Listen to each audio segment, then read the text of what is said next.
Hi, I'm Dan from Arboreal Systems, and I'm here today to show you how to install the Neutrino on your bike. So first of all, when you get the Neutrino, this is kind of what it looks like.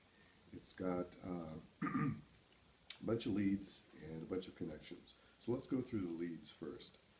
These two big guys are the leads that go to the battery. The red must go to the positive terminal of the battery.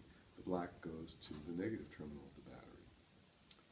This other black one is actually a temperature sensor, ambient temperature sensor, and you'll be locating this somewhere where it can pick up ambient temperature, which will be displayed on your phone. Then there's the yellow wire, which is what we use to determine whether the ignition of the vehicle, of the motorcycle, is on or off. So this needs to be connected up to something on the bike that's energized when the ignition is on. We'll talk more about that later. And finally, this is the USB pigtail with the Bluetooth radio in it.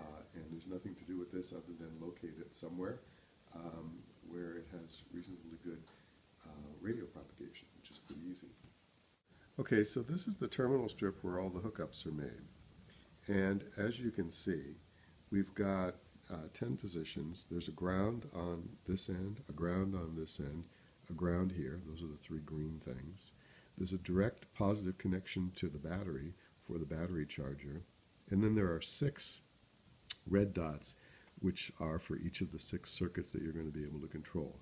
So what you're going to do when you hook things up to this is you are going to take positive current from one of these 6 connections, and you're going to take negative or ground either from one of these grounds or from the frame chassis of the bike. So the first thing I like to do when installing this is to find a place to tap into to sense the ignition. And you can use various different devices to do that. We like these 3M devices. I think they're called Posi locks or something like that. The part numbers on our install guide. And what they do is they hook onto a wire that's live when the ignition is on. They clamp on, and then they attach the yellow sense wire from the Neutrino to that as well. And they close up. They're really clean, easy, and very reliable. So if you look over here, this shows you how the install is on this little Honda. It's pretty typical, but basically you just need to find the positive lead going to the tail light and tap into that, and you're done. Okay, so the first thing to do is to find a suitable place for the Neutrino module, just loosely, so we just put it there.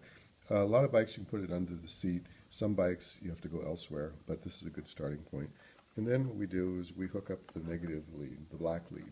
So the black lead always has to go to the negative terminal on the battery.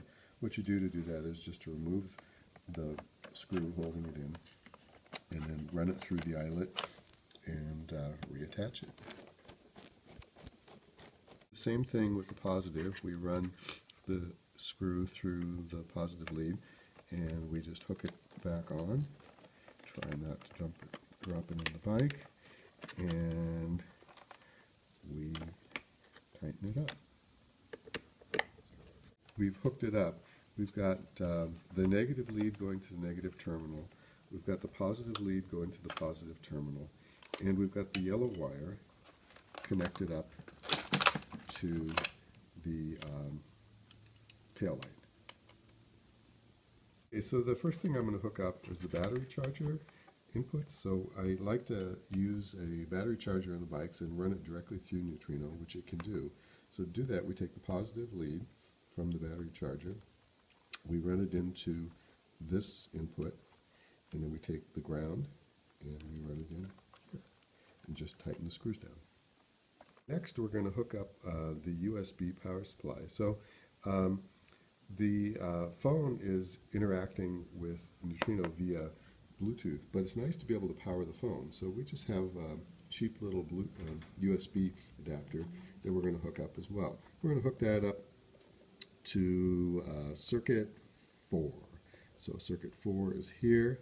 We put the positive in here, and we negative up to ground, and we're in business. Like this. So basically, these are my heated grips.